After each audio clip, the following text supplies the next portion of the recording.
Bonsoir à tous et merci de suivre Dialogue Citoyen, votre émission qui met en relation les gouvernés et les gouvernants autour d'un plateau de télévision, la télévision du Burkina. Ce soir, place à la jeunesse et surtout à l'entrepreneuriat des jeunes. En 2015, le président du Faso, candidat alors à la présidentielle, s'était engagé à les former, mais aussi à créer des programmes pour faciliter leur insertion professionnelle. 4 ans après, où en sommes-nous avec tous ces engagements? Le ministre Salifou Touré est notre invité. Il répondra exactement à toutes vos questions pendant 90 minutes. Bonsoir, monsieur le ministre. Bonsoir. Alors, merci d'avoir accepté notre invitation. Le principe de cette émission est simple. Il y a 2 personnes que nous avons fait venir ici, qui connaissent les questions de jeunesse et de l'entrepreneuriat aussi, qui viendront s'installer ici pour échanger directement avec vous. Et entre ces 2 personnes, il y aura des appels de téléspectateurs au téléphone, des questions sur la plateforme presimed.bf. Et puis, autour de cela, nous avons ce public qui est là, qui va suivre cette émission et qui nous dira à la fin s'il est convaincu ou pas. Et ça va se traduire par une note sur 10. Okay. Voilà. Avant donc de revenir à vous, il faut signaler que Dialogue Citoyen est une émission de la RTB, bien sûr, mais en collaboration avec Diaconia, WaterAid et la CODEL. Et ce soir, donc, nous parlons de 2 points: la promotion de l'emploi décent et la protection sociale des jeunes, et aussi l'autonomisation des jeunes à travers l'entrepreneuriat et l'efficacité des projets en cours. Mais avant que la technique ne s'installe pour nous permettre, monsieur le ministre, de prendre les appels des téléspectateurs, nous allons avoir quelques minutes d'échange en plateau ici. Tout à l'heure, au journal de 20h, nous avons vu des jeunes qui sont allés voir le président de l'Assemblée nationale avec un projet, un avant-projet de loi qui demande à ce que les jeunes soient pris en compte dans les postes nominatifs et électifs. Quelle est votre réponse là-dessus? Merci, je voudrais vous remercier, mais je voudrais peut-être, avant de répondre à cette question, avoir une pensée pieuse à ces braves filles et fils qui sont tombés sur les balles assassines des terroristes, souhaiter un prompt rétablissement aux blessés et souhaiter qu'il plaise à Dieu d'apaiser les cœurs de ceux qui ont eu donc des êtres chers touchés dans cette tuerie. Et je voudrais aussi remercier et féliciter l'ensemble de mes collaborateurs et collaboratrices qui, ensemble, nous travaillons donc pour relever les défis et essayer donc de travailler pour atteindre les objectifs qui nous ont été assignés. Je ne pourrais pas donc répondre à la question sans remercier et féliciter la jeunesse burkinabé qui se bat corps et âme pour effectivement sortir de cette situation souvent précaire dans laquelle ils sont. Pour ce qui est donc de la jeunesse, le groupe des jeunes qui est parti donc au niveau de l'Assemblée, je crois savoir que je suis donc le parrain de ces jeunes-là qui étaient venus me voir, parce que ils sont un groupe de jeunes des différents partis politiques représentés à l'Assemblée. Ils ont suivi des formations, ils ont participé au Forum national de la jeunesse et ils ont donc souhaité effectivement que nous puissions les accompagner pour que les jeunes puissent être représentés au niveau donc des sphères de décision. C'est une bonne initiative et je leur avais dit même à son temps que de ne pas attendre qu'on leur donne, qu'on leur serve cela sur un plateau, mais qu'eux-mêmes ils se battent parce que la jeunesse c'est toujours le combat qu'il faut le faire. Et en tout cas, je les accompagne donc dans cette initiative-là. Est-ce qu'ils ont besoin de demander avant qu'on leur octroie? Est-ce que ça ne devrait pas être automatique? Oui, être automatique, vous savez que rien ne s'obtient si facilement que ça. Parce que quand vous regardez un peu, au niveau donc des femmes, il y a eu cette lutte qui a été engagée. Et on a réussi donc effectivement à donner donc 30%, ce quota de 30% aux femmes. Qui n'est jamais respecté. Qui n'a jamais été donc, voilà. Et même actuellement, cette loi a encore été réintroduite, mais elle a encore été retirée et des débats sont encore là-dessus. Vous savez, nous sommes dans le domaine, donc, dans le sphère donc, de la lutte politique et les compétitions électorales. Il faut forcément que chacun donc, y mette du sien. Mais en tout cas, cette jeunesse-là, je l'accompagne dans ce combat, tout en demandant effectivement à eux aussi de continuer la lutte. Et je voudrais vous dire une chose, au niveau donc de mes services, la direction générale de la jeunesse et de l'entrepreneuriat et de l'éducation permanente a déjà entamé cela, et j'ai signé des lettres à tous les partis représentés à l'Assemblée. Nous avons déjà envoyé des équipes.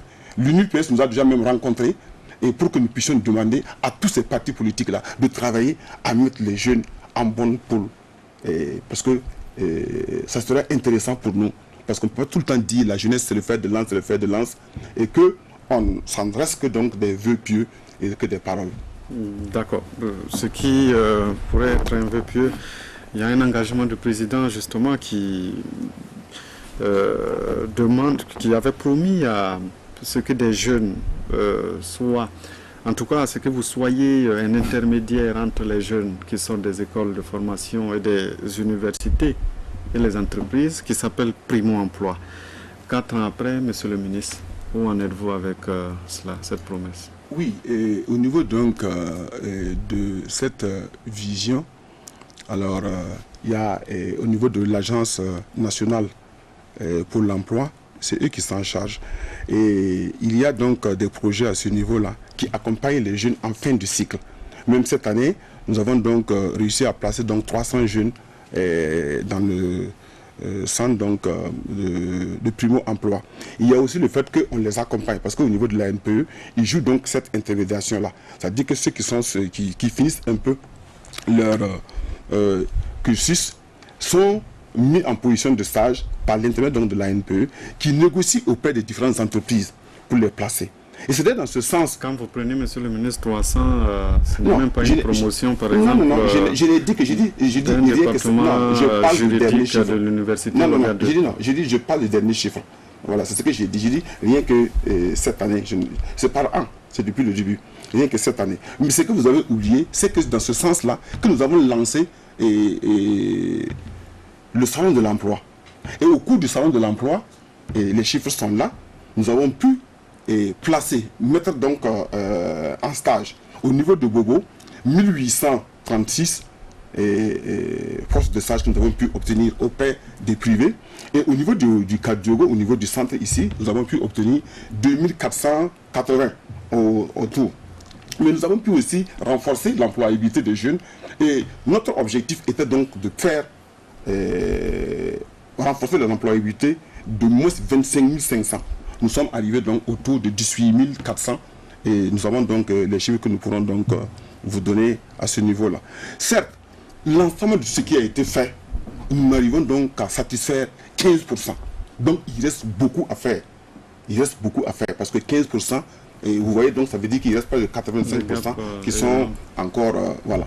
Donc à ce niveau, il y a encore donc des insuffisances à ce niveau-là.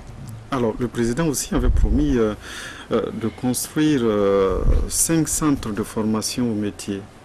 À l'heure où nous parlons, combien sont opérationnels ou bien combien sont en cours d'exécution? Oui, et on devait donc construire 5 centres polyvalents. Les études de faisabilité ont été réalisées, et il y a donc avec la Chine, une entreprise chinoise, nous avons signé donc des conventions et partenariats pour les 5, pour l'ensemble des 5. Les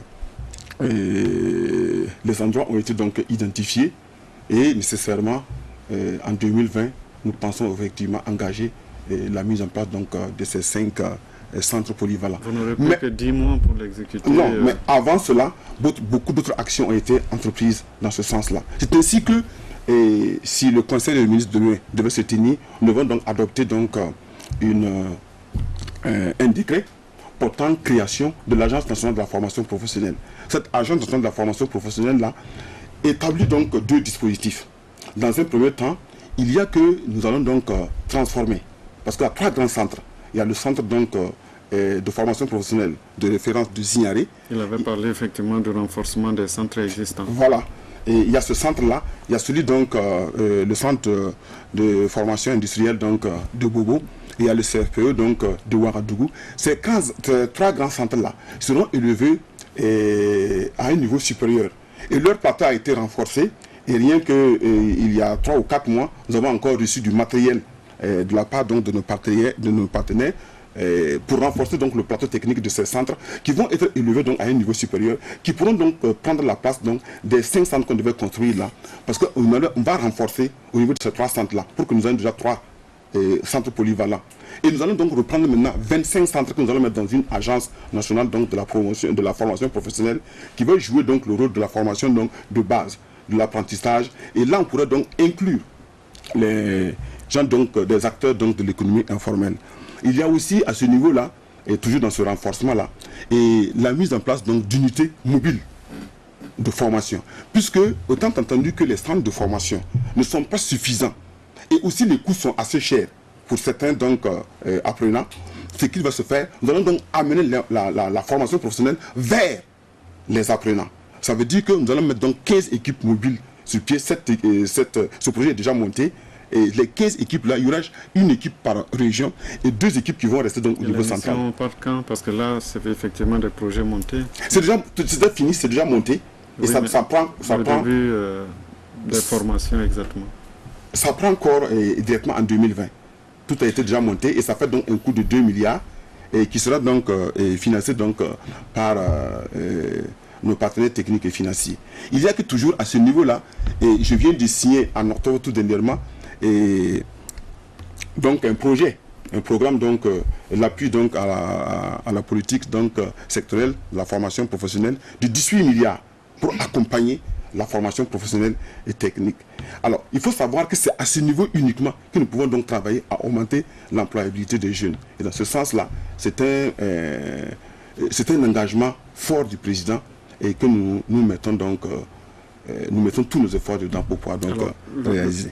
Le problème que les jeunes relèvent aussi, c'est le problème des jeunes qui sont déjà formés, c'est le problème de l'insertion professionnelle, oui, et surtout du financement.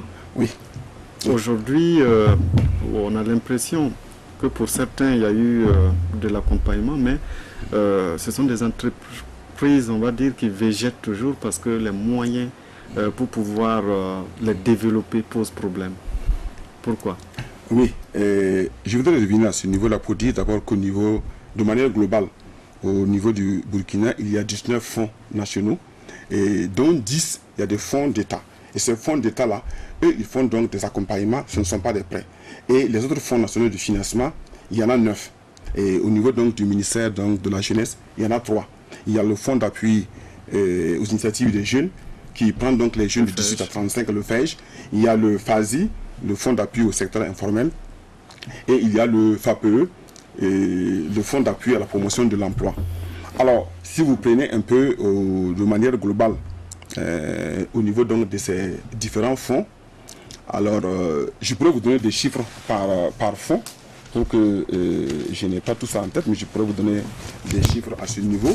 Quand nous prenons donc au niveau donc du FASI, nous avons un montant total de 4 681 825 000 et le nombre de projets financés, il y a 10 664 projets financés et le nombre d'emplois créés, il y en a 2000, mais le nombre d'emplois renforcés, il y en a 21 617 Oui, ça c'est l'accompagnement pour installer les unités. Les unités pour accompagner les unités. Mais la vie même, la survie de ces unités pose problème parce que ce sont des jeunes qui viennent de s'installer, qui n'ont pas de fonds, par exemple, pour exécuter un certain nombre de marchés, qui n'ont pas de fonds pour se prévaloir en garantie auprès des banques. Et ces fonds-là, ce ne sont pas des fonds de garantie aussi. Oui, il y a des fonds de garantie aussi qui sont en train d'être installés. Parce que quand vous prenez au niveau du FAPE, il y a des fonds de garantie qui sont en train d'être accompagnés. Il y a des insuffisances, certes, au niveau de ces différents fonds. Parce que non seulement le plancher n'est pas bon, c'est très bas, mais aussi, quand vous prenez un peu aussi au niveau de là-haut, sauf au niveau du FAPE, où nous avons donc 1 500 000 à 10 millions. Le reste, vous avez donc de 100 000 à 1 500 000, de 200 000 à 2 millions, 3 millions. Bon, c'est insuffisant. C'est dérisoire. Oui, c'est dérisoire. Mais ça permet effectivement à des jeunes de s'engager. Je peux vous donner beaucoup d'exemples sur le terrain. J'ai été visiter donc l'entreprise donc de celui qui fait un peu de la boucherie vers Ouara 2000. Il a pris un prêt de 2 millions. Après, il a pris un prêt de 5 millions. Aujourd'hui, il a un chiffre d'affaires de 200 millions. J'ai été visité et ça a paru même au niveau de la presse. Vous avez pris un peu celle qui fait donc la kéké. Elle a pris un prêt de 2 millions. Aujourd'hui, elle produit 1 tonne d'akeke par jour. Est-ce que vous voyez? Donc, il y en a qui réussissent, il y en a qui ne réussissent pas. Et nous avons encore essayé, là, à travers donc, la COPA, la compétition des plans d'affaires, où là, nous avons donné des subventions de 1 milliard 45 millions à 1239 jeunes et femmes, et que nous avons accompagnés. Et nous avons donc formé donc 50 personnes, 50 jeunes, pour suivre ces nouveaux entrepreneurs-là. Et vous avez vu qu'actuellement, nous avons adopté une politique d'aller sur le terrain, de rencontrer l'ensemble des forces vives et de remettre les chèques devant ces forces vives-là. Comme Et ce qui inviter, s'est passé oui, à Kaya. comme ce qui s'est passé à la Kaya tout semaine dernièrement, dernière. voilà. Et là, nous avons déjà fait donc dans plusieurs régions. Il reste 4 ou combien de régions qu'on n'a pas encore pu aller. Et là, nous invitons donc l'ensemble donc des élus nationaux, les députés, les maires. Nous invitons donc le gouverneur, les gouverneurs. Et nous invitons donc toutes les forces vives à suivre ces jeunes-là, à être leurs mentors. Parce que la jeunesse, il ne faut pas seulement laisser le soin de promouvoir les jeunes qu'au seul gouvernement, ne parlons même pas qu'au seul ministère. Il faut que tout le monde s'implique. Parce que la jeunesse, là, c'est nous. Si nous faillissons au niveau de la jeunesse, nous allons perdre tout. D'accord. Alors nous allons évoluer dans cette émission. Comme annoncé, j'appelle ici en plateau M. Faisal Traoré. Il est là ce soir pour parler des questions de gouvernance et de la participation citoyenne des jeunes. Bonsoir M. Traoré. Bonsoir M. Bongo. Alors vous avez 10 minutes pour échanger avec M. le ministre. Bonsoir Monsieur le ministre. Oui, bonsoir Faisal. Avant de vous poser les différentes questions que nous avons en tant que jeunes et en tant que porte-parole de la jeunesse burkinabé sur ce plateau, j'aimerais vous féliciter pour les actions entreprises, notamment la mise en œuvre effective de Youth Connect au Burkina Faso. Youth Connect est une plateforme que nous connaissons suffisamment importante, qui a fait ses preuves au Rwanda et que votre prédécesseur a pu enclencher le processus. Vous l'avez brillamment achevé. Nous tenons à vous féliciter pour cela et nous espérons que ce qui est escompté serait effectivement atteint cette plateforme-là. Mais nous avons quand même des préoccupations. La première a été évoquée par M. Gongo tout à l'heure, c'est la question du positionnement des jeunes. La présence des jeunes dans la gouvernance. Pour nous, il ne s'agit pas d'une faveur que nous commandons. La preuve est que de nombreux jeunes, en dehors des arcanes de l'État, réussissent dans de nombreuses initiatives, font des choses qui marchent, que vous félicitez, aussi bien ici qu'ailleurs. Mais ce dont il s'agit ici également, ce n'est pas non plus une bataille, en réalité, où les jeunes doivent se battre pour quelque chose. La bataille, elle est politique. Là, nous parlons de gouvernance et de développement. Après la bataille politique, l'autorité qui a le pouvoir a plus ou moins le monopole d'identifier les bons acteurs pour mettre en œuvre un programme de développement pour l'ensemble du burkinabé. Et nous pensons que le vient à lui d'imaginer les bonnes formules et d'identifier les bonnes ressources, dont la jeunesse, qui est reconnue comme étant une jeunesse innovante, pleine d'énergie et qui naturellement transforme. Si le vieux continent aujourd'hui, l'Europe, est en train de remettre sa gouvernance aux jeunes, comment nous pouvons comprendre que dans un pays comme le Burkina Faso, où 72% de la population a moins de 35 ans, nous ayons aujourd'hui 0 au gouvernement, 0 à l'Assemblée nationale. Nous avons 18 à 35 ans. Donc pour nous, la question que je vous pose maintenant, quel est l'état des lieux réels de la présence des jeunes de la gouvernance au Burkina Faso? Monsieur le ministre. Ok, merci. Vous avez dit 0 au gouvernement. Si vous regardez au gouvernement, il y a beaucoup de jeunes au gouvernement. Moins de 35 ans. Parce que la jeunesse, c'est de 15, c'est 18 à 35 ans. Je n'ai pas donc l'âge, mais je sais qu'il y a quand même beaucoup de jeunes au niveau du gouvernement. Et là, quand même, vous pouvez le voir, le ministre du Commerce, le ministre Bachir. Il a 40 ans, le ministre Bachir a 38 ans. Bachir, mais oui. Donc nous estimons que c'est un rajeunissement important. C'est un rajeunissement qu'il faut faire. Tout à fait. Et quand vous prenez au niveau de l'Assemblée, certes, là-bas aussi, il y en a 2 ou 3. Ce n'est pas suffisant. Mais quand vous prenez au niveau du ministère de la Jeunesse, vous verrez qu'effectivement, vous connaissez le ministère, vous avez vu que l'ensemble, donc, plus de 50 à 60% de toutes les nominations qui ont été faites sont des jeunes. Même mon directeur de cabinet a 38 ans. C'est le sommet, mais il coiffe, il est plus ou moins comme l'adjoint du ministère. Donc, à ce niveau-là, il y a un effort à faire. Il y a un effort à faire. Et c'est pourquoi je suis d'accord et que j'accompagne ceux qui ont donc, et c'est nous qui avons initié ensemble donc cette démarche. Mais j'estime que pour la jeunesse, nous devons donc travailler à prendre notre place. Quand je dis pour la jeunesse et que je me mets dedans, c'est parce qu'effectivement, aujourd'hui, je me sens plus jeune que jamais. Parce que chaque jour, je vis les problèmes des jeunes, je vis un peu leurs préoccupations et j'ai envie, effectivement, d'avancer très rapidement avec eux. Et je pense que c'est un combat ensemble que nous pouvons mener pour qu'effectivement nous puissions prendre donc la jeunesse en compte. Nous pensons effectivement que vous faites des efforts, mais ce que nous disons aujourd'hui est qu'il est indispensable que les jeunes ne soient plus représentés par d'autres personnes, mais qu'ils se représentent par eux-mêmes. Parce qu'ils ont la capacité. Vous avez fait tellement d'efforts pour former la jeunesse, nous pensons qu'il est temps de l'exploiter au meilleur de son potentiel pour devenir notre pays. Et nous pensons aussi que votre ministère fait un effort très important. Nous avons regardé un peu les statistiques. Vous êtes à 21% de postes nominatifs où nous avons des jeunes. C'est déjà un gros effort. Mais d'autres ministères ont déjà fait aussi autant, au point de nommer des directeurs généraux. Je prends un exemple très concret. L'économie numérique, un jeune directeur général qui a 32 ans aujourd'hui, vient d'être nommé, élu au niveau international, dans une instance internationale. Ça a été salué avec brio, c'est la preuve que la compétence est là. Et l'une des questions que je pose justement, est-ce que vous disposez d'un mécanisme aujourd'hui qui permet de traquer le positionnement des jeunes? Parce qu'il est important de savoir où sont les jeunes, et c'est important également de savoir quelles sont les niches, les possibilités qui existent pour positionner les jeunes. Nous pensons que cela peut aider votre plaidoyer justement dans ce qui est en train de faire. Dans certains pays, par exemple, les directeurs de cabinet, comme vous l'avez si bien dit, sont des jeunes, pour la plupart, aussi bien des ministères que des grandes institutions de moins de 35 ans. Nous pensons que c'est une option que nous pouvons imaginer et nous sommes disponibles pour vous accompagner dans ce sens-là. Donc, quel est votre plan global de rajeunissement de la gouvernance au Burkina? Il y a déjà un plan pour la fonction publique. Quel est le plan pour la gouvernance au niveau du Burkina Faso? Oui, de manière globale, à ce niveau-là, il y a déjà une stratégie qui a été donc développée au niveau donc de la politique nationale de la jeunesse. Et vous savez très bien que des dispositions sont prises à ce niveau et c'est en train donc d'être mis en œuvre. Et ça ne peut pas être donc si facile que ça, mais c'est une politique donc qui est en train d'avancer. Nous sommes en train donc d'élaborer donc déjà la stratégie en dehors de la politique. Nous sommes en train de mettre donc en œuvre donc la stratégie. Et comme je dis, ça ne va pas être donc si facile que ça. Et c'est ensemble. Et au niveau donc de la direction générale de la jeunesse et de l'éducation permanente, les dispositions sont prises à ce niveau. Et je pourrais peut-être vous donner certains chiffres parce que les jeunes sont sensibilisés dans ce sens-là pour qu'ils puissent prendre en même temps le lead. Vous avez vu un peu le Forum national de la jeunesse qui s'est tenu à Bobo et tout dernièrement, où nous avons donc amené effectivement les jeunes à s'intéresser donc à la vie nationale, mais aussi à s'impliquer dans la promotion donc de la paix, de l'unité. Et ils ont rencontré donc le chef de l'État, ils ont posé donc leurs préoccupations.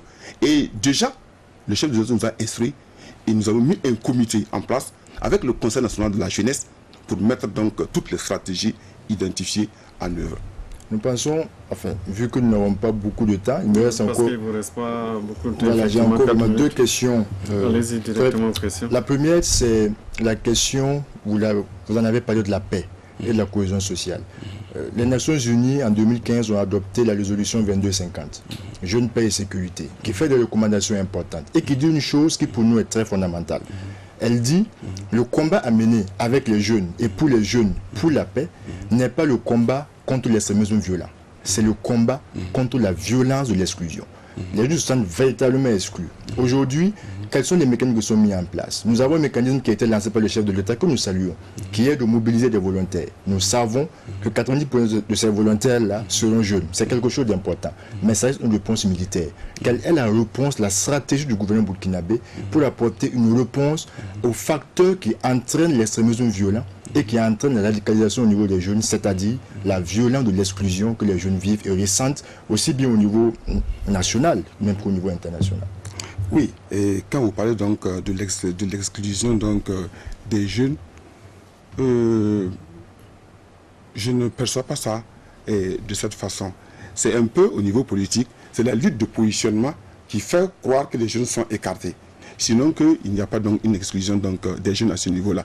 Du reste, lorsque nous avons tenu donc le forum, nous avons vu avec donc le PNUD, nous avons donc organisé une rencontre donc avec la jeunesse. Nous avons même fait un cross populaire et nous avons tenu donc des conférences publiques. Nous avons traité de l'inclusion des jeunes, de la prise en compte des jeunes dans toutes les sphères de décision, mais aussi, surtout, trouver donc la possibilité de renforcer donc leur employabilité. Parce qu'aujourd'hui là, si les jeunes ont de l'emploi, si les jeunes sont insérés socialement, économiquement, tout ce que nous sommes en train de dire là va passer.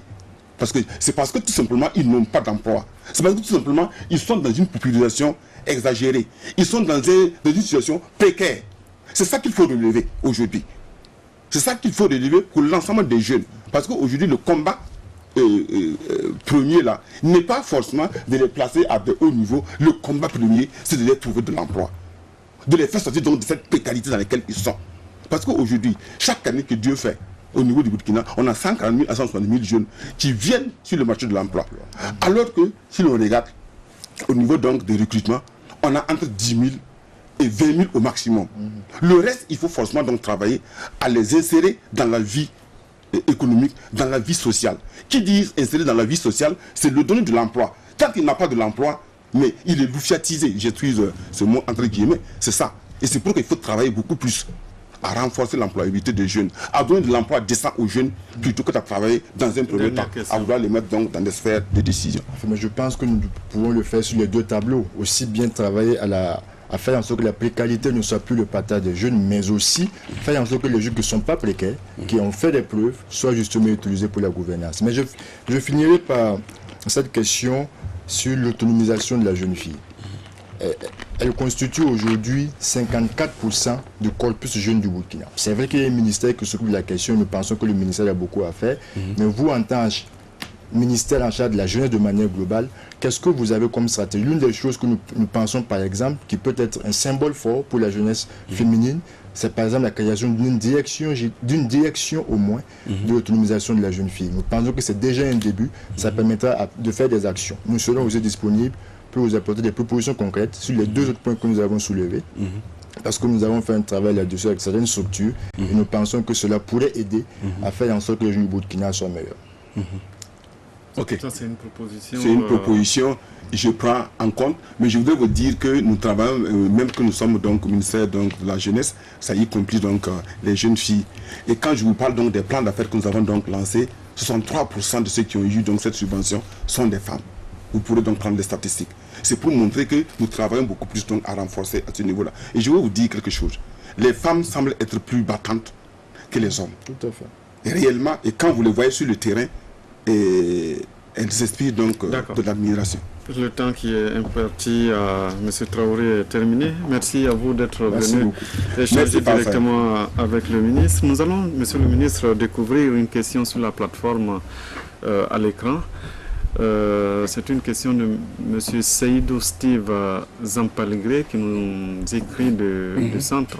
Félicitations au ministre pour la résolution de la crise du Conseil national de la jeunesse. Mais pour ma part, il reste une autocrise au sein d'une organisation de jeunesse, le Rojalmu. Quelle action ou stratégie, Monsieur le ministre, en court terme pour résoudre ce problème, tant au niveau national qu'africain? Ok, pour le Rojalmu, nous étions même en entretien, et même quand je rentrais ici, j'ai changé sur le WhatsApp donc, avec un de leurs. Ils étaient venus, nous devions donc signer même un partenariat. Et ils ont été donc reconnus ici au niveau donc de l'administration, du ministère de l'administration territoriale. Et je me dois effectivement, je leur ai même donc donné une lettre de recommandation pour que effectivement les partenaires techniques et financiers puissent effectivement les recevoir comme étant une structure de jeunesse reconnue officiellement. Alors, la crise qu'il y a là-bas, c'était un peu au niveau donc du sommet, parce que celui qui était donc à la tête avait dépassé l'âge, il fallait donc le remplacer. Et comme c'est une structure qui ne dépend pas seulement donc du Burkina, alors sa gestion est beaucoup plus compliquée. Mais nous sommes dedans et c'est seulement le 11 décembre passé, parce que nous étions donc à Tinkodogo, qui a fait que je n'ai pas pu donc signer le partenariat donc avec eux. Mais ce n'est que partie remise. Il faut dire que c'est une association, donc ce n'est pas au ministre d'intervenir pour gérer... À l'intérieur, non, nous n'intervenons pas à l'intérieur. Non, mais en fait, c'est que nous faisons des suggestions. Qu'est-ce que vous pouvez faire pour nous faisons des suggestions et pour essayer donc de les accompagner. Voilà. Et même qu'au niveau donc,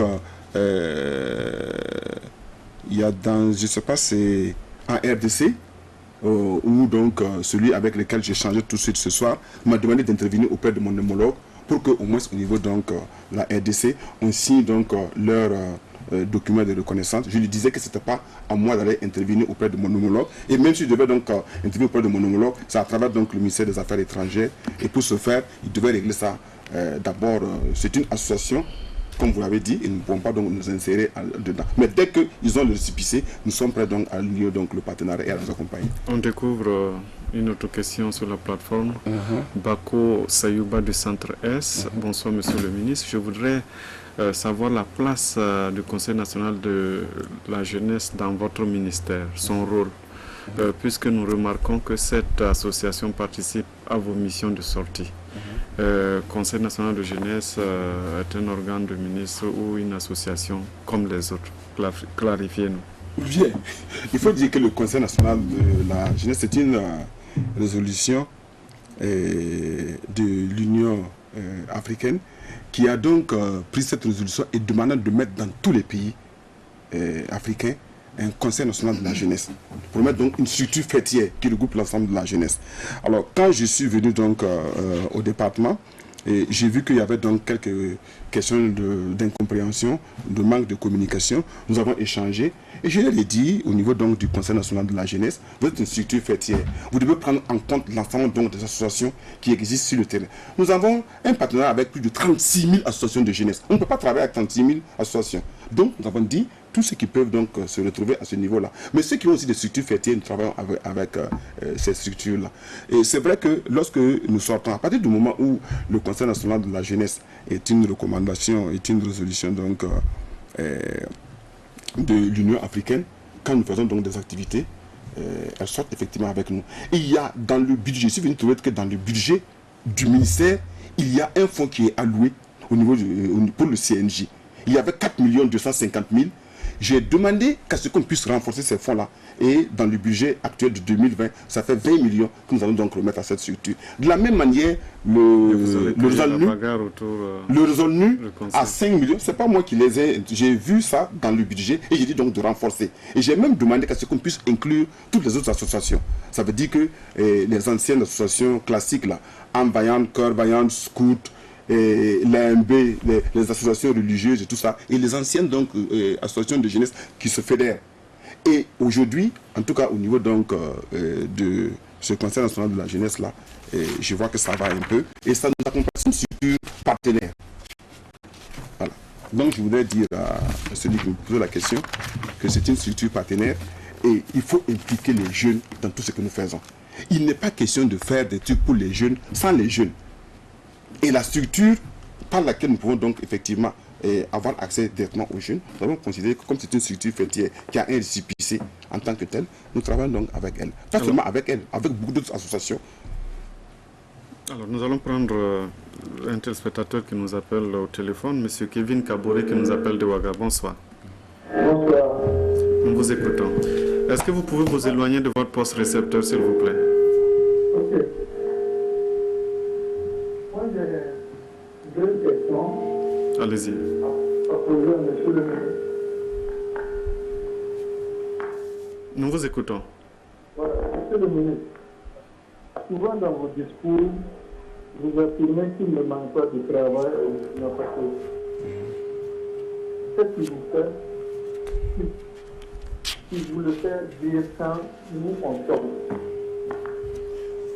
La deuxième question, tout le monde veut que les jeunes dans son parti, mais quand vient le moment de vote, ils ne sont pas bien positionnés sur les listes électorales. Que faire pour que cela change? Merci à vous. Monsieur... Merci. Oui, c'est vrai que je dis dans beaucoup de mes propos qu'il ne manque pas de l'emploi au Burkina Faso. C'est vrai qu'il ne manque pas d'emploi au Burkina Faso. Nous sommes mal organisés et les jeunes, la formation que les jeunes ont reçue ne correspond pas au marché de l'emploi. Alors, c'est pourquoi il faudra obligatoirement mettre l'accent sur la formation professionnelle.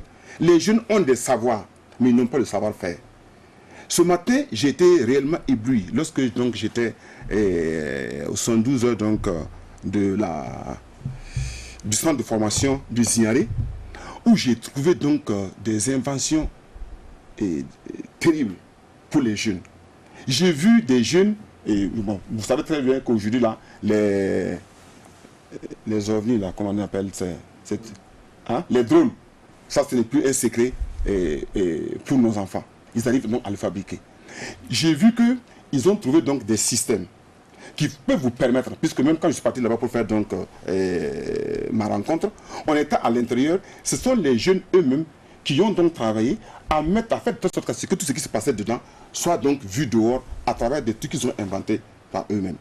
J'ai vu un autre jeune, et ça me faisait un peu rire, parce que je suis arrivé, il a créé donc une machine qui distribue donc des préservatifs. Et il dit, les gens, on demande aux jeunes à chaque instant de se protéger. Mais pour aller payer donc les préservatifs, au niveau donc de la boutique, quoi, ils ont peur. Ils ne veulent pas. Et ça pose souvent des problèmes de santé. Donc, il a créé donc cette machine-là. Et il a demandé qu'à ce que nous puissions donc l'accompagner. Et on va les mettre donc dans des endroits. Tu arrives tout seul, tu introduis 100 francs et tu types. Et puis, est-ce que vous voyez? Alors, voilà un peu des inventions et que nous pouvons donc accompagner. Vous savez que c'est comme ça que ça a été fait donc au Rwanda. Et ils ont inventé donc comme ça, le téléphone. Ils ont créé donc le téléphone. Ils ont créé donc leur fond de véhicules là-bas et tout ça. Alors, ici aussi, il faut que nous passions ça. Et regardez, quand vous prenez au niveau donc du milieu rural, on travaille 3 mois. Et puis après, on veut bouffer 12 mois. Et le reste du temps, on est dans les cabarets, on est un peu dans les trucs frelatés. Parce que, bon. Alors, si nous arrivons effectivement à faire de telle sorte qu'à ce que, au niveau donc des potentialités locales, nous créons donc de l'emploi là-bas, puisque cet emploi existe déjà, puisque la transformation donc des produits agricoles, les cultures. S'il n'y a pas, par exemple, de maîtrise d'eau pour pouvoir le permettre. Mais c'est ça qu'il faut maintenant mettre pour aider les jeunes. Puisqu'il y a cet emploi-là. C'est ce qu'on attend de vous, monsieur. Oui, mais c'est ça, et c'est ça que nous sommes en train de vouloir faire, à fond. Parce que les jeunes veulent le travail existe. Et en dehors de cela, quand vous prenez, il y a des postes de travail qui existent, que vous prenez donc au niveau des gouvernorats, que vous prenez au niveau donc des mairies, que vous prenez donc au niveau des préfectures. Les gens travaillent seuls, ils ont besoin effectivement du personnel. Mais comme l'État ne peut pas donc embaucher tous ces gens, nous avons lancé donc cette idée-là, qu'en cette année, en 2020, nous allons prendre 10 000 volontaires. C'est d'abord un processus donc d'intéressement des jeunes. Aujourd'hui, nous avons donc autour donc de 2000 et quelques jeunes que nous avons pris au niveau donc du volontariat. Programme national de volontariat. Et nous sommes en train de travailler dans ce sens-là. Il y a beaucoup de jeunes qui s'inscrivent tous les jours pour aller donc dans ce sens. C'est vrai que là-bas, la rémunération n'est pas suffisante. C'est 40 000 francs comme au niveau du SND, mais c'est plus supérieur au SND.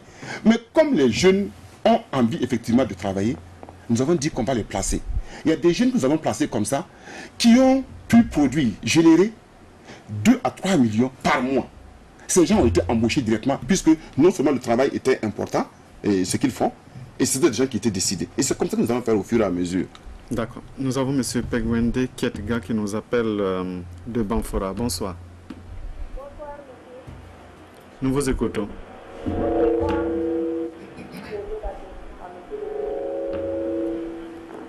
On n'entend pas malheureusement. Je disais que je voudrais poser la question concernant les personnes handicapées. Ok, on vous écoute. Voilà, et nous savons tous qu'au niveau des personnes handicapées, le taux de scolarité est très très faible. Il évolue dans le secteur privé. Mais c'est très difficile pour les personnes handicapées d'avoir des financements pour financer. Mais quelles sont les mesures que M. le ministre de son département a pris pour les jeunes handicapés? Et nous savons aussi que la loi 0 de la personne handicapée préconise souvent des quotas au niveau privé. Par exemple, en personnes qui réservent 5%. Alors, je propose que vous reveniez après, le temps qu'on traite la première question, parce qu'on ne vous entend pas très bien. Le son n'est pas très audible, monsieur le ministre, sur les mesures pour les personnes handicapées. Les mesures pour les personnes handicapées, je voudrais donc rassurer donc, le téléspectateur qu'au niveau du ministère de la Femme, il y a un projet qui est là pour aider et financer donc, les personnes handicapés. J'imagine Et que il ce y a sont les aussi au jeunes, niveau- on parle là de Oui, jeunes non, c'est personnes pour dire que, handicapées. voilà. Et il y a au niveau donc du ministère une place pour les personnes handicapées et le taux de remboursement est de 0%. C'est le taux. Et puis, bon, c'est au niveau du FAPE que c'est 2%. Voilà. Sinon, il y en a pour les handicapés. Et il y a même donc des dispositions que nous avons pu prendre donc, pour former donc, les personnes vivant avec un handicap. D'accord. En espérant que le son sera audible pour les prochains appels. Je ne sais pas si on est à la plateforme ou au téléphone avec la régie.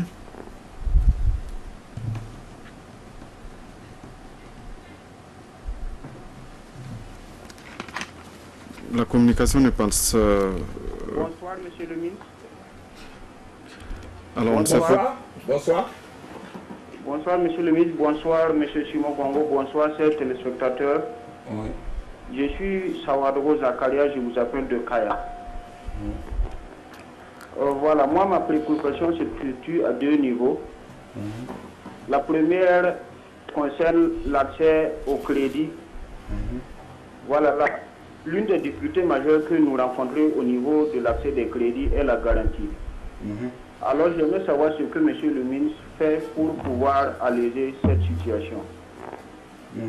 Le second aspect concerne la mise en œuvre des recommandations qui ont été faites lors du Forum national des économies informelles qui ont eu lieu en juillet passé à Ouagadougou.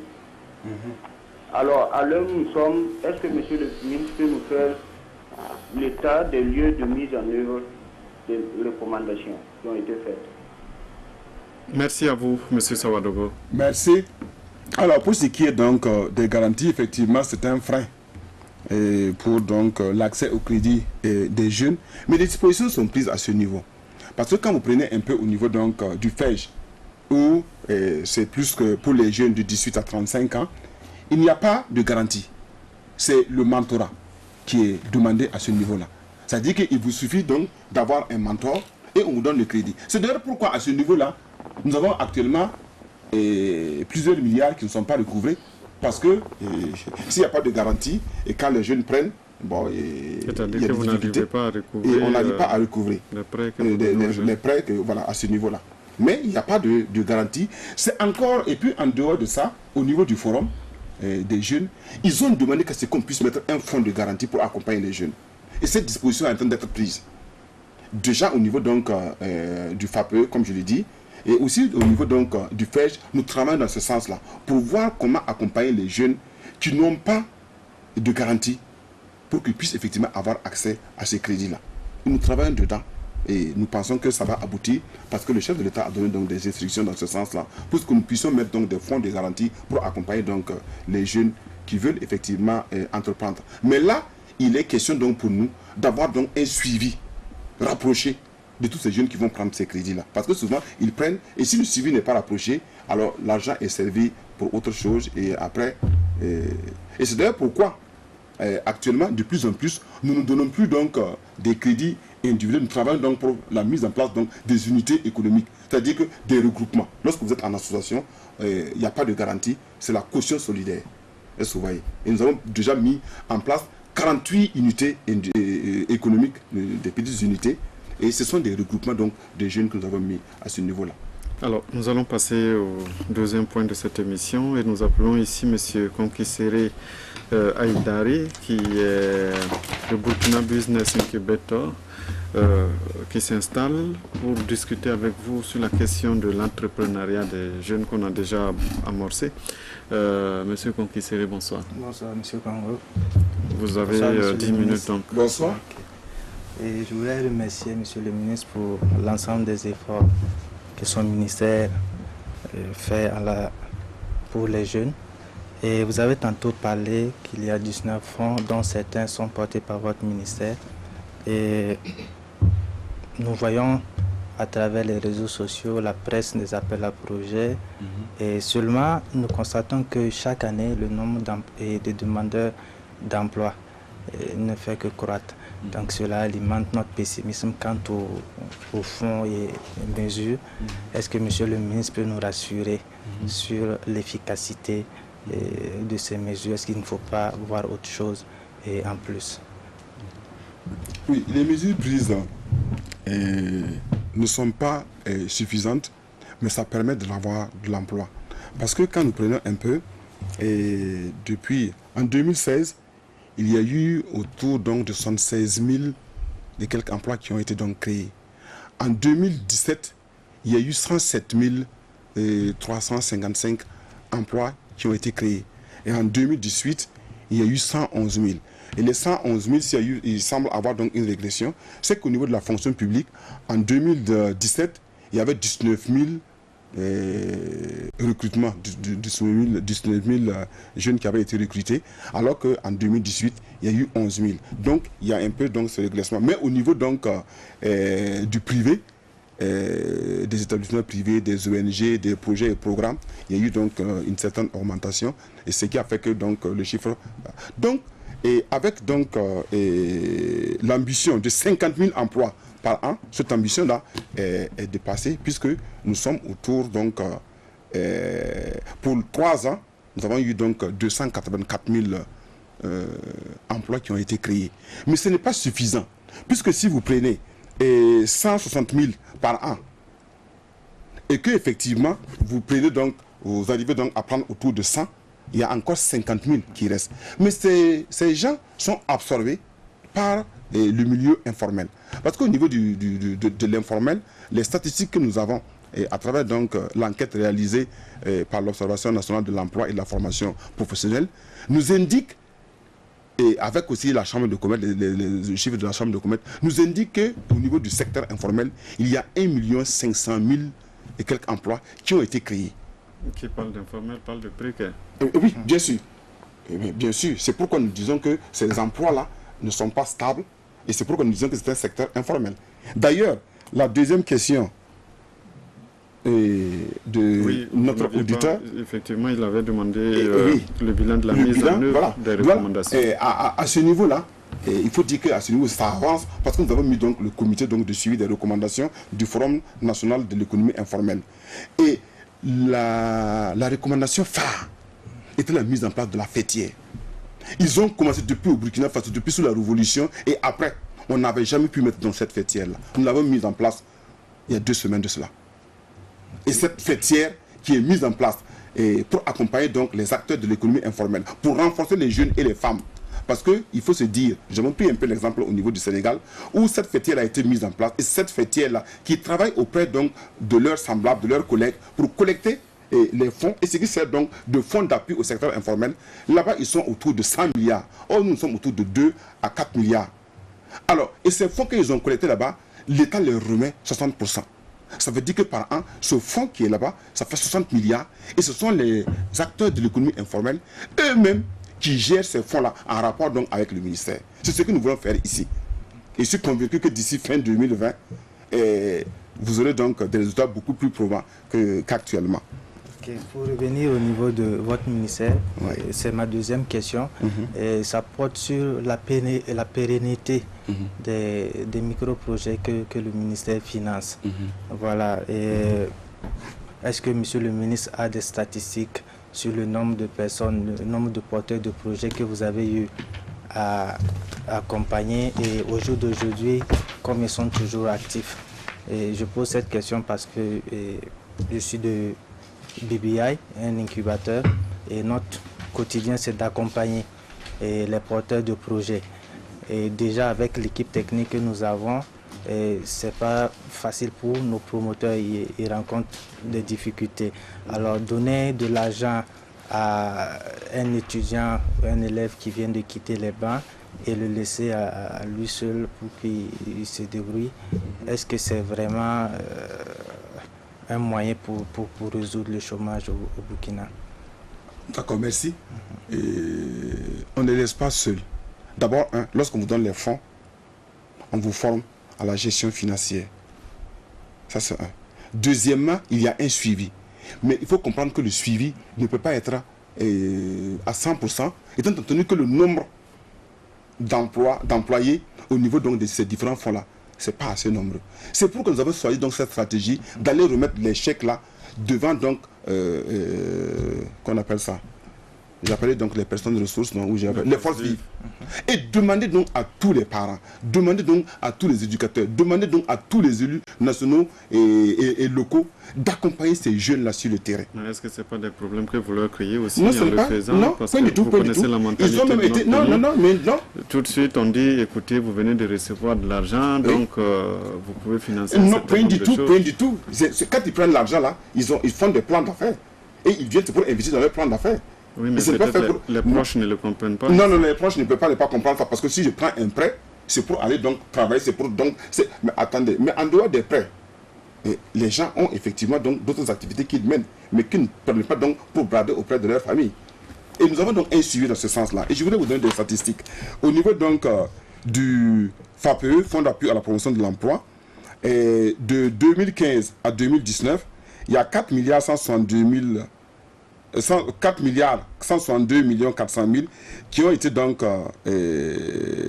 employés, et les emplois créés, c'est 12 299. Au niveau donc du FEJ, il y a eu donc 4 milliards 705 millions, et les emplois créés, ça faisait 26 791 emplois créés. Ça veut dire qu'il y a d'autres emplois qui ont été donc consolidés. Puisque si vous prenez un prêt, vous avez donc à rembourser. Vous avez peut-être 6 mois qu'on vous laisse d'abord pour pouvoir bien vous installer. Et après, maintenant, ils viennent pour récupérer. Mais vous avez le temps. Et il y a un suivi.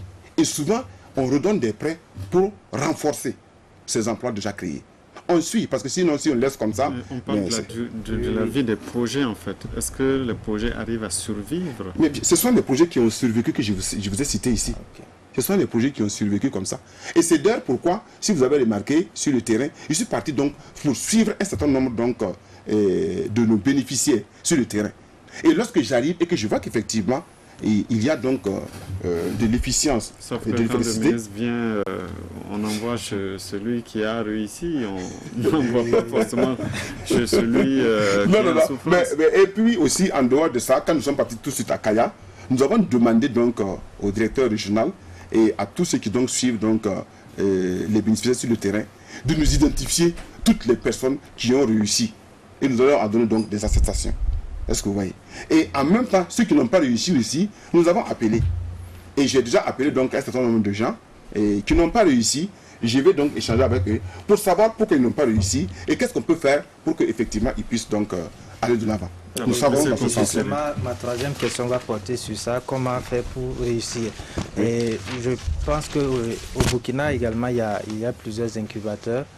Voilà, et le rôle de l'incubateur, c'est d'accompagner le porteur de projet, de l'idée de projet jusqu'à la mise en place du projet et son extension.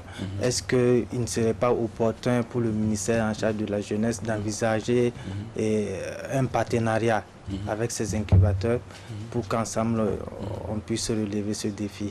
Oui, nous avons un partenariat avec beaucoup d'incubateurs aujourd'hui. Et nous sommes même partis, quand nous sommes partis donc à Kigali, nous avons pris donc un certain nombre donc, de partenaires à ce niveau-là qui ont voyagé avec nous. Et nous travaillons de façon globale. Même au niveau donc, des centres de formation, nous avons donc des contacts avec ces gens et nous avons noué des partenariats. Et notre souhait, effectivement, c'est que tous ceux qui peuvent, effectivement, agir pour renforcer donc l'employabilité des jeunes, nous sommes preneurs.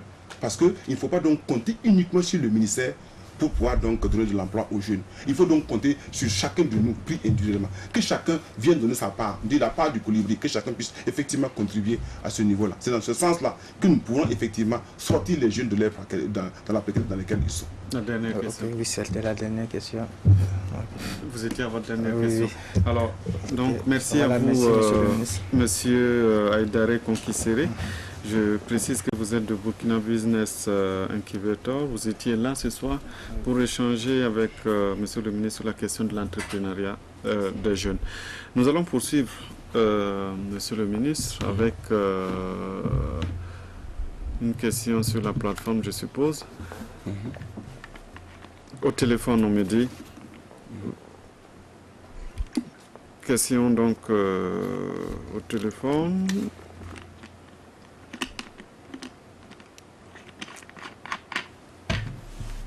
D'accord, on me dit qu'on doit continuer en plateau en entendant que les téléspectateurs appellent.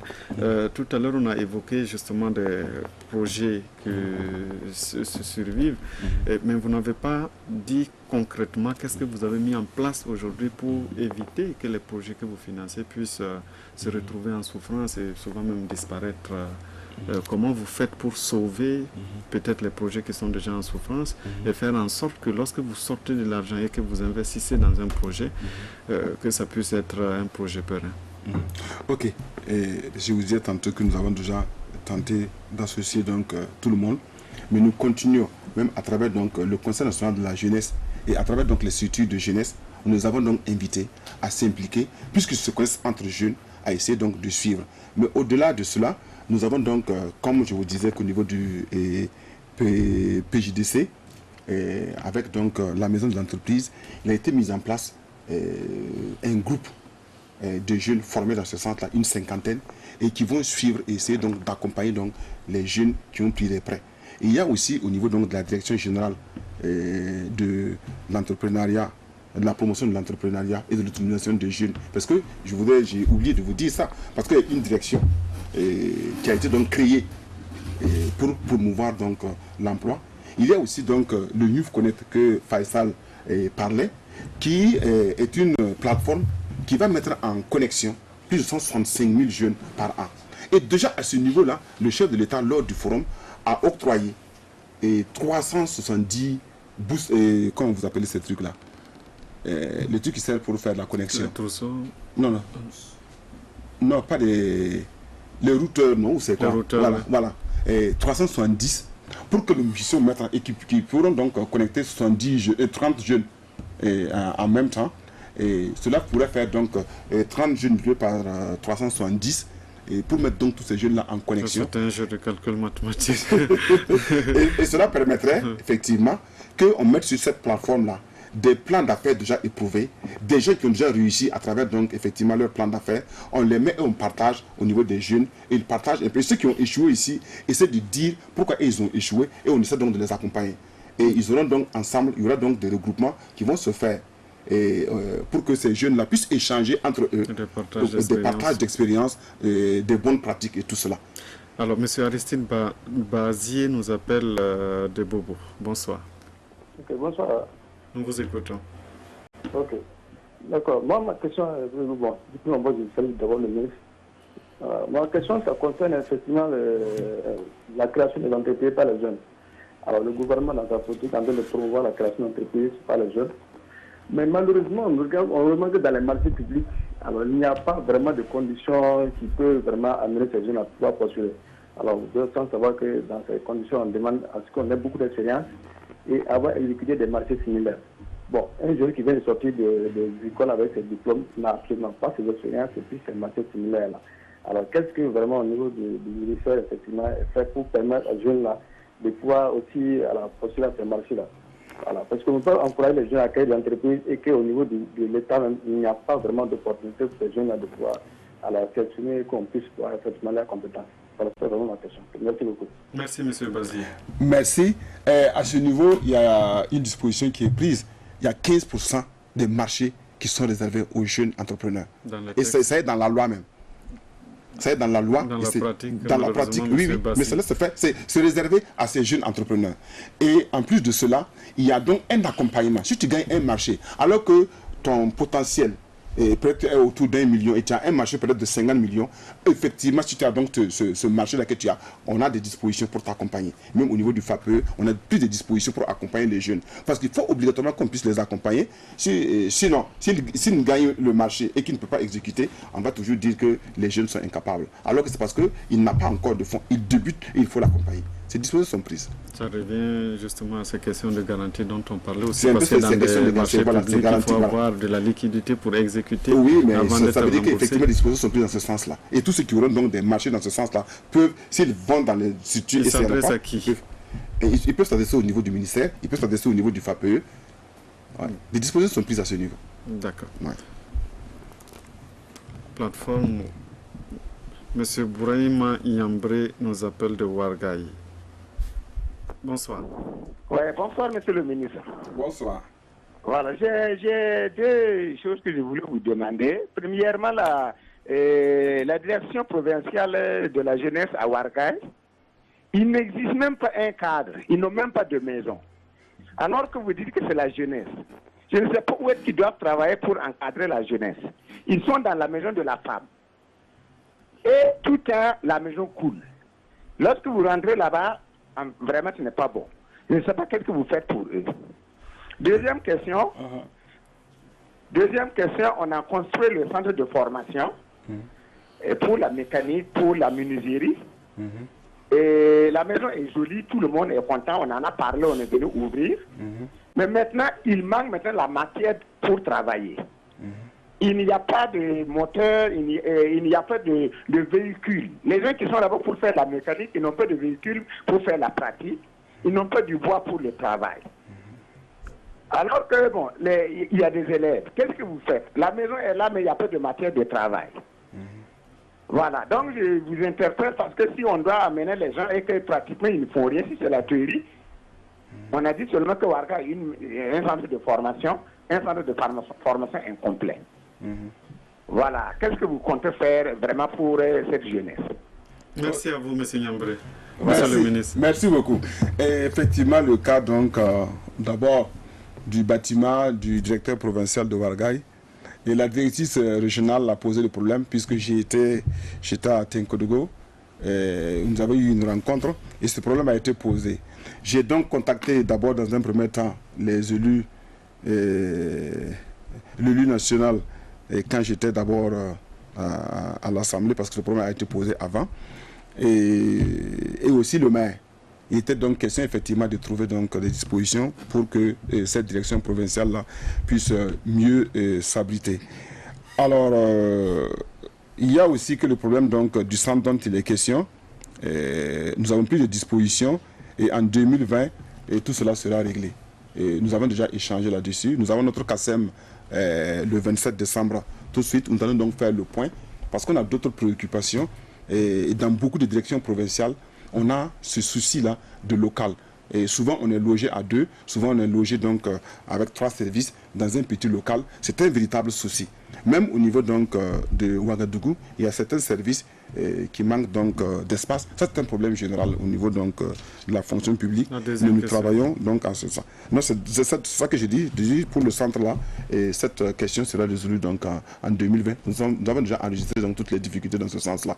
Et nous avons déjà pris des dispositions aussi, puisque il y a donc la pause qui fait donc 18 milliards que nous avons signé en octobre et dont il y a à peine une semaine les premiers décaissements ont été faits. Et en 2020, je suis convaincu que c'est puisque nous avons déjà les moyens pour régler ce problème-là. D'accord. Une question sur la plateforme que nous allons découvrir ensemble. Monsieur Stéphane Yameogo, qui est du centre. Les mines sont devenues l'un des principaux contributeurs de votre économie.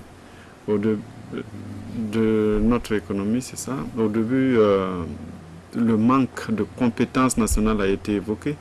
De nos jours, des centaines de jeunes formés au métier spécifique des mines peinent à s'insérer. Qu'est-ce qui est prévu pour l'insertion des jeunes diplômés du secteur?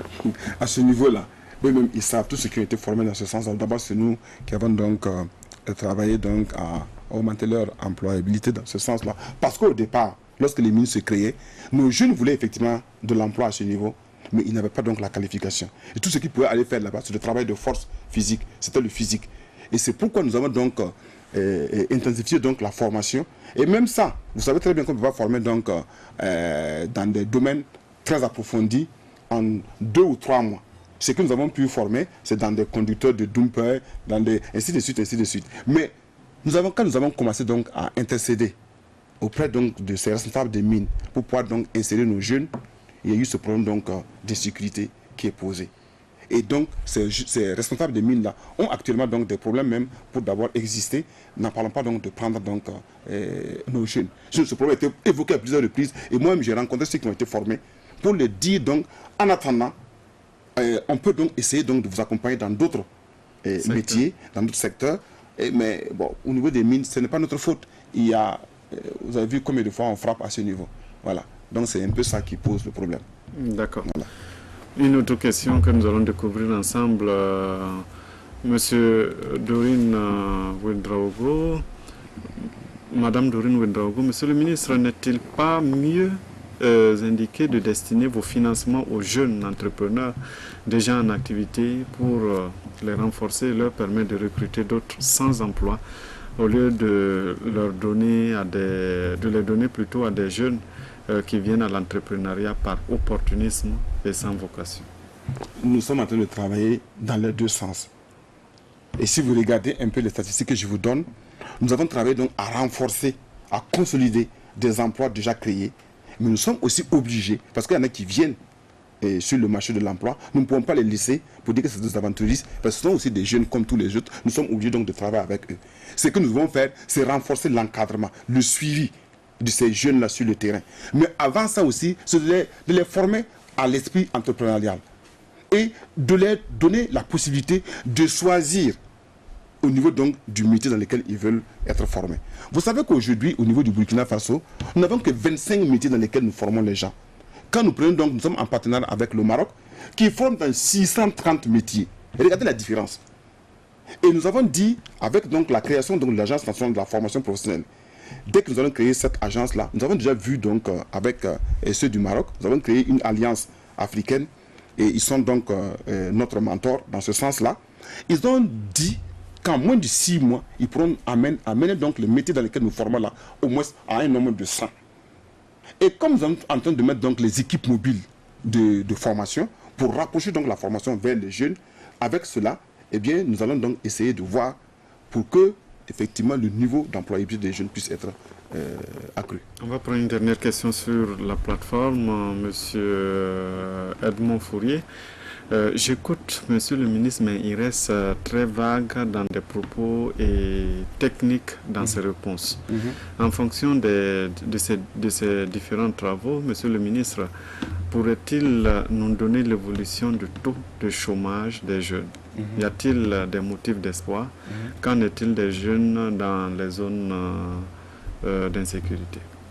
Bon, il a fait une appréciation, il dit que je reste vague dans les propos. Hein, dans les propos, oui, c'est ça. Dans vos propos, c'est ça. Et technique. Bon, je ne sais pas. Ça, c'est une appréciation. Ça, c'est une appréciation. Bon, maintenant, le taux de chômage au niveau donc, du Burkina est actuellement au niveau de la ville autour donc, de 4,4%. Et le taux de sous-emploi est autour de 40%. Mais au niveau donc du milieu rural, le taux de sous-emploi à cause donc du manque de l'insuffisance donc des pluies et fait souvent donc accroître donc le taux donc de chômage à un taux plus que celui donc 4%, voilà. Alors, on appelle ici Peggy Ouedraogo qui représente le pool des vérificateurs, puisque je vous avais dit que les téléspectateurs, les jeunes qui sont avec nous en plateau ici, vont vous évaluer à la fin. Nous sommes à la fin de l'émission. Alors, elle a suivi l'émission avec d'autres personnes pour nous. Elle nous dira ce que ces jeunes retiennent de vous et puis est-ce qu'ils ont été convaincus ou pas. Bonsoir Peggy. Bonsoir Simon, bonsoir à tous, bonsoir Monsieur le ministre. Bonsoir. Alors ce soir je n'ai pas le mauvais rôle, hein, loin de là, j'ai celui de porter un regard extérieur et objectif sur l'exercice auquel vous vous êtes prêté ce soir. Objectif parce que je vais dire que ce que je vais dire, ce n'est pas le fruit de mon imagination. Simon vous l'a dit tantôt, c'est le ressenti d'un pool de vérificateurs, mais aussi de celui qui ressort des différentes réactions sur les plateformes donc Présimètre. Cela dit, Monsieur le ministre, le pool de vérificateurs vous a trouvé très à l'aise, un peu trop même parfois. Par exemple, lorsque vous défendez vos actions sur le terrain, il ressort donc que vous faites plus de saupoudrage, c'est-à-dire que vous insistez sur les détails, pourtant le diable s'y cache. Monsieur le ministre, de toutes les plateformes de discussion, il ressort également que vous avez tenté d'adopter une attitude jeune. Tenté parce qu'on a beaucoup plus senti Monsieur Thiam Touré, membre d'un parti politique sur ce plateau, plutôt qu'un Monsieur Thiam Touré, ministre de la Jeunesse. Votre engagement a néanmoins été salué ce soir, mais il devrait, cet engagement bien sûr, se traduire par des actes concrets et des actions donc qui seront visibles et qui auront donc un impact sur tous les jeunes qui vivent partout au Burkina. Alors, Monsieur le ministre, les internautes saluent les chiffres que vous avez annoncés sur ce plateau, parce que vous avez été donc très technique, ce terme ressort également, vous l'avez lu tout à l'heure avec le dernier intervenant sur la plateforme. Alors, ce qu'il déplore en revanche, c'est que c'est le manque en tout cas, ou l'insuffisance du suivi donc de vos politiques. Ils prennent pour exemple le fait que une entreprise de jeunes sur 2 meurt avant son premier anniversaire. Voici donc ainsi résumé les différents ressentis de votre prestation de ce soir. Place maintenant donc aux notes. Vous connaissez le principe, Monsieur le ministre. Le public ici présent vous donne une note. Le pool de vérificateurs également. Alors la moyenne des notes à vous attribuées par le public ce soir est de 6 sur 10. Le pool de vérificateurs également vous a donné la même note, 6 sur 10, ce qui vous fait une moyenne générale de 6 sur 10. Voici donc Simon Bongo. Merci à vous, Peggy Ouedraogo. Monsieur le ministre, pour la réaction, 6 sur 10 au-dessus de la moyenne. Je précise que notre meilleure note ici, c'est 7 sur 10. Ok, bon, au-delà de la note, qui n'est rien d'autre ce n'est que pas, c'est une appréciation. Oui, bon, et ce n'est pas ça qui est important. Ce qui est important, c'est qu'effectivement, nous puissions voir comment nous allons faire pour accompagner donc ces jeunes-là sur le terrain. Il n'y a pas eu donc de questions techniques qui m'ont été posées. Et les questions qui m'ont été posées, c'est des chiffres qu'on a demandés. Et j'essaie donc de donner ces chiffres-là. De toute façon, j'ai la compilation donc de l'ensemble des chiffres. Et c'est pourquoi j'avais aussi amené donc les documents pour donner. Voilà. Ici avec moi. Sinon que je voudrais donc saluer l'émission et dire que c'est bon parce que ça nous permet donc de nous évaluer, de nous corriger et d'améliorer donc notre action sur le terrain au-delà de la note. Et l'amélioration qui doit peut-être se faire ici, c'est beaucoup plus le suivi. Oui, c'est que les chiffres que vous donnez, alors, je ne peux pas donc nier ces chiffres-là. Mais sur le terrain, actuellement, ce n'est pas ça. Je suis au ministère il y a 10 mois et les actions que nous avons pu poser pour essayer de corriger certaines insuffisances sont nombreuses. Et nous continuons de le faire. Et je vais vous dire aussi une autre chose. Et le budget du ministère est passé de 28 milliards à 11 milliards. Je répète, de 28 milliards encore un chiffre à 11 milliards. Je donne toujours des chiffres parce qu'en fait, tout ce que je fais, je ne les invente pas. Et non, c'était juste pour... dans le document. Alors, donc, regardez, de 28 milliards à 11, et que nous continuons donc à faire ce que nous faisons. Plus de la moitié. Plus de la moitié. Bien sûr. Voilà. Et le contexte l'exige. Le contexte l'exige. Voilà. Et c'est comme ça. On va s'arrêter là parce que le temps qui nous était imparti est arrivé à terme. Merci à vous d'avoir accepté de venir sur ce plateau. Merci. C'est assez difficile parce que tout est imprévisible. Voilà, les questions, aussi bien les appréciations, nous ne les maîtrisons pas parce que c'est du direct. Et c'est aussi le principe de l'émission. Ça vous permet de vous confronter au public et de pouvoir rendre compte de ce que vous faites. Merci à nos invités qui sont venus aussi partager avec vous. Merci au public qui est là. Merci à toute l'équipe technique. La dernière édition du journal, c'est tout à l'heure avec Ismaël Dilo Massirima. Bonne suite de programme sur la RTV.